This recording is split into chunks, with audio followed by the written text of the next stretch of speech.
Yeah. And a bunch of your sister's friends worked there, and we all got together, and that's kind of where we met. Not at school? Not at school, no. How old were you then? Probably 21. No. Because you were still, she was like a senior in college? Maybe 18, maybe 19. We were sophomores in college. I think it was the summer between freshman and sophomore year. Yeah. In college, not high school. So, when did you meet your parents? I'm sure that same time. You know, we dated during that summer, and then when she went back to school, I figured it was going to continue, and she figured it was over. So. Oh, really? But I don't give up that fast, so I came up the next weekend in Ann Arbor, and we dated 5 years before we got married. Yeah. Tell us about the breakup. How many times did you break up if that was the first time? Never. Never? Not once? Not once. That's crazy. I kind of, funny story, her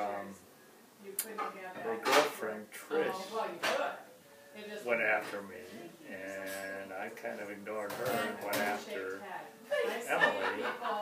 And the unfortunate thing was that after we started dating, Trish kind of got mad at Emily, and they kind of broke apart. So I felt bad about that. I think she lost her best girlfriend because of me, but no, I kind of knew from the first year we were dating, this is somebody I wanted to live the rest of my life with.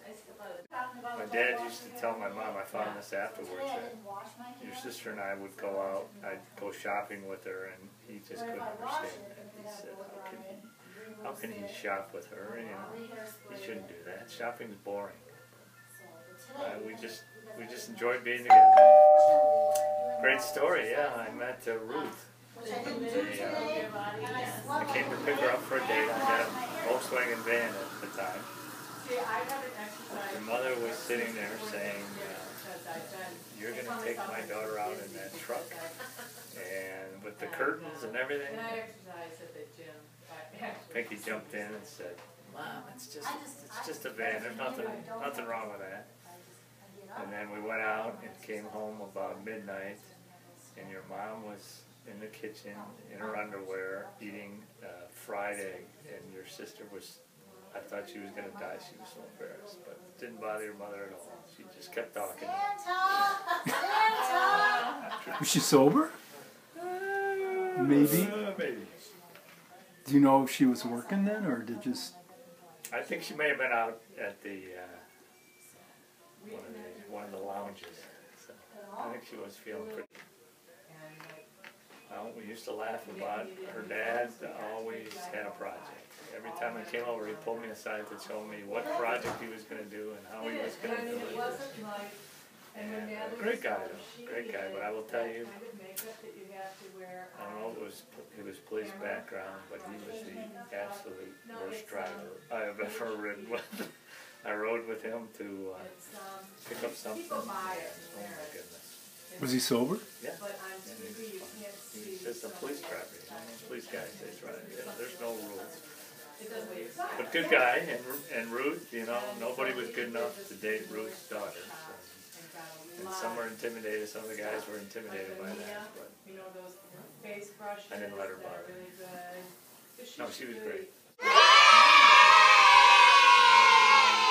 I remember as we had kids, and when she would babysit the kids for us, it was crazy, because back then, when you guys were growing up, you couldn't touch this or touch that, but with her grandkids, she would give them